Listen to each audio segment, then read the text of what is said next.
Another thing that some of my students realize, that when you go on my Instagram profile, it's all about business. Trainings, classes, students, like all about lashes, right? And then once in a while, when I say once in a while, it's maybe like once every year, I post something outside of this, something with you or something with the dog or something funny, and I get the most views. You're talking about the feed. The feed. The feed itself. Yeah, you have to. Stories, it's something else. And that's why I was about to say, one of my students, she said, Cosmina, but I realized something. All your posts, your feed, it's about business. But when I go on your stories, you talk about food, going to the gym, you show your dog, your husband, things like that, but never post anything on your feed. And I said, that's true, but I post a lot on my stories. Brenda, hey, let me tell you the truth. It's not about who you know, but who knows you. Brenda, it's your story. You can rewrite it if you so choose. It's your life. You decide those moves. Brenda, you want to talk about getting the bag? He built a 7-figure brand from scratch. Brenda, it's the Brand Up podcast, but you already know. Enough talking, bro. Let's start this show. Brenda. And also, one thing that actually both of us are missing, a lot of the stories, especially the personal ones, should be added into a highlight. Or maybe on the feed? Well, we can test, right? Gary Vee, for example, says, and then he's involved in like 1,000 different businesses and he likes 1,000 different things. And he posts on his feed all of them combined, right? But none of us have 10 million followers that he can. But he said this, he said, look, I can't remember exactly what was the question. He said, I have 10 million followers on IG, and then I posted this video and he got 2,000 views. You know, maybe for me and you, 2,000 views might seem a decent number, but for someone with 10 million followers, it's nothing. It hurts the account, right? So you can still post on the feed, and if we realize, and I know you are more kind of perfect. No, but you're trying to keep the aesthetic of your that's another thing that I want to ask you. Yeah, I honestly, and I again, know you're against them. No, not that I'm against. Yeah. I'm thinking, how do I consume somebody's Instagram content? Yeah. And I never go to someone's account unless I see a reel that is so good that makes me stop and want to check more of that person's stuff. Then, when you see the whole feed.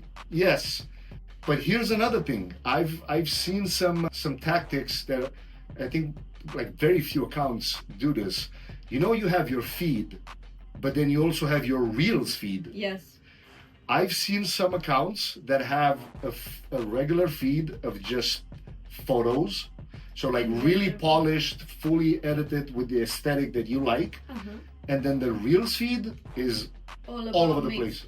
It's all over the place. It's all different colors, different type of fonts, different types of text, different types of content. Wow. Completely different than what the photos show, right? So now I'm thinking, maybe this is a way, because I was debating with my recently I started to post some new like gym content, fitness content, and I'm like, but it doesn't really connect with what I talk about, like marketing and business.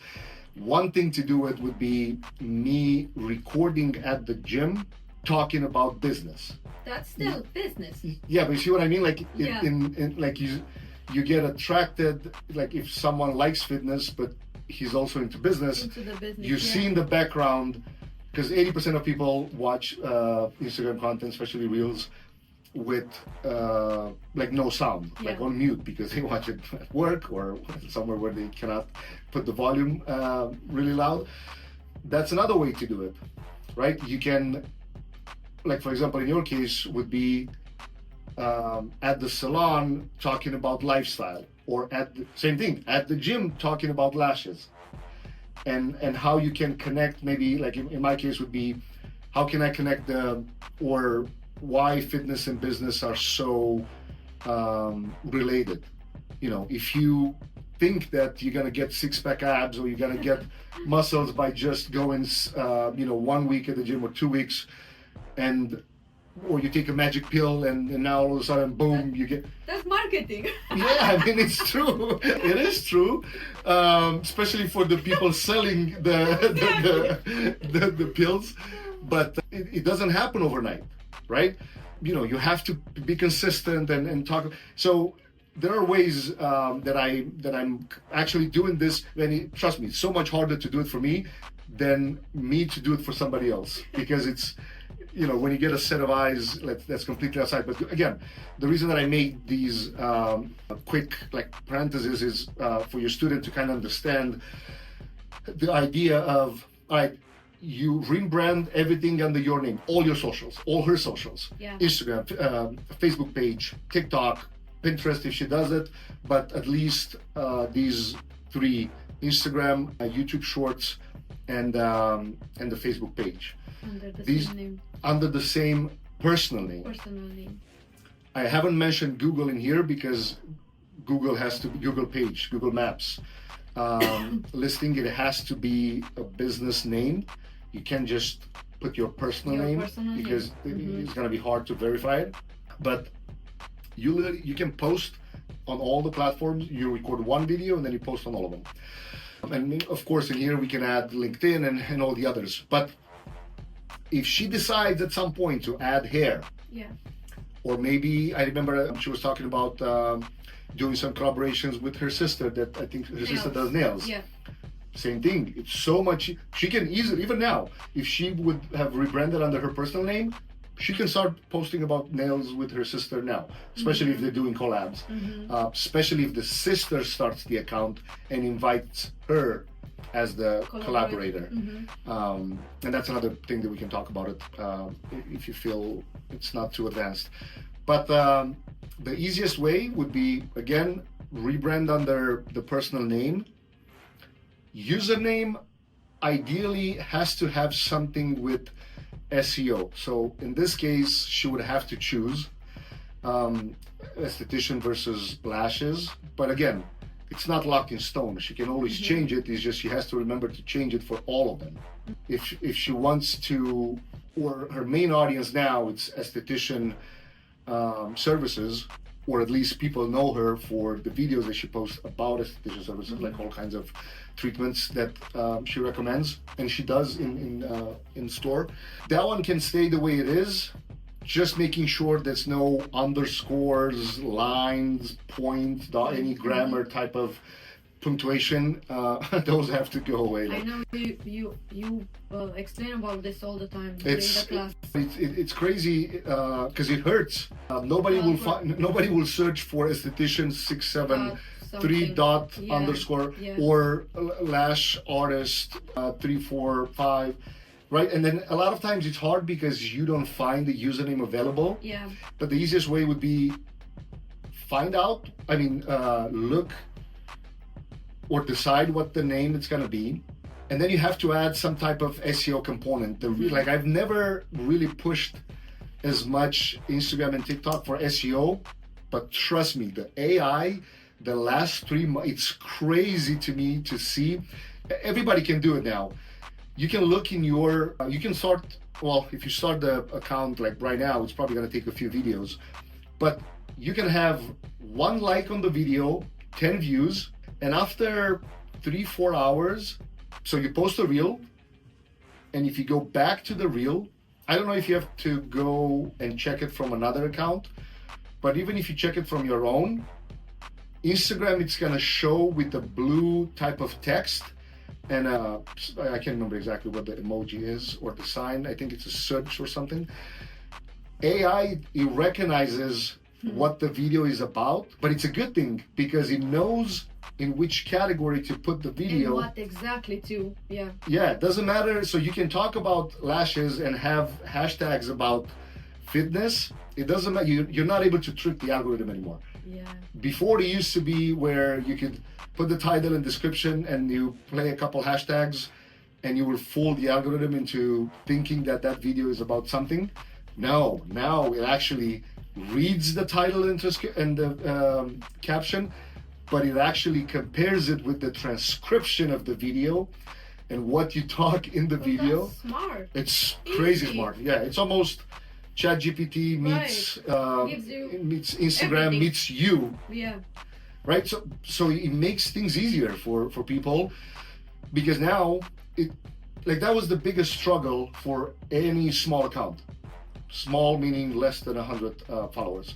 Instagram wouldn't know, or TikTok for that matter, wouldn't know how to, in what category to put your account to show it to people. People Of- find you. Yeah, they're interested, because if you search, Instagram has some, not metrics, but topics. Yeah. But if you search within those, you won't find lashes, you won't find esthetician, you won't find. So I think in the beauty, you find in the beauty space, you can find things like skincare, hair care, or Yeah. something like that, and that's pretty much it. Not much. Then in the pet accounts, you find pet and owner bond or something like that. Pet toys. They're not too many. But now with this, when the algorithm literally understands what you talk about in the video, and it puts it in a category, like in a one short sentence or one short phrase, it knows exactly what the video is about. So now it's just a matter of you picking the 5 to 10 biggest accounts, or even smaller accounts, let's say 10K, between 10K and 20K. Look at what are the highest viewed videos, and go to the comments and then see what the blue text says, because Instagram literally, it tells you the phrase. So now make sure you do videos about what that phrase says. Now, of course, you have to make the video better, and you have to make sure you pass that 3-second threshold, because the way that it works is, first they publish it to 10% of your audience if you have at least 100 followers. If that 10% watches more than 3 seconds, you'll show it to another 10%. But if they don't watch the 3 seconds and they skip, that's it. The video dies. Good. Yeah. Yeah. And that just means, So you have to test.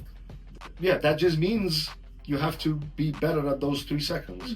So it's just a matter of, a lot of times we get sentimental on these, and we tend to like, oh, I'm shadow banned. No, content just sucks, or the beginning sucks. Sometimes the video might be so, and I even told you about this. You have some How many videos that times? performed really good, Right. but the 3 seconds suck at the beginning. And I know in your case, the main reason I think you struggle with this is the fact that you also do YouTube, and YouTube is a long form video. So a lot of times, if you record in the same day, you might get confused. Brand up,